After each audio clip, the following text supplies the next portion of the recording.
અમદાવાદમાં special NDPS કેસમાં કોર્ટનો મહત્વપૂર્ણ ચુકાદો આવ્યો છે। ડ્રગ્સના દૂષણ અંગે કોર્ટનું મહત્વનું અવલોકન કરતા દેશમાં વધતા જતા ડ્રગ્સના દૂષણની ખાસ વાત કરી છે। ભારતના દરેક રાજ્યમાં સરળતાથી ડ્રગ્સ મળવા લાગ્યું છે, તો હવે તેના માટે જવાબદાર કોણ? અત્યારે દુકાનોમાં પાન મસાલા, બીડી, સિગારેટ અને દારૂ મળી રહ્યો છે, તેમ ગલીએ ગલીએ નશાકારક પદાર્થો પણ વેચાવા લાગ્યા છે। 2020ના કેસમાં પકડાયેલા આરોપીઓ સામે કોર્ટે ચુકાદો કરતા ટાંક્યું કે નાર્કોટિક્સની હેરાફેરી દેશ આખા માટે નાસુર બની ગયું છે।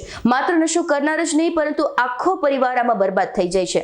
માતા પિતાને સતત ચિંતા રહેતી હોય છે। વિના શસ્ત્ર દેશમાં ડ્રગ્સને કારણે ગૃહયુદ્ધ જેવી સ્થિતિનું નિર્માણ કરવામાં આવી રહ્યું હોય તેવું લાગી રહ્યું છે।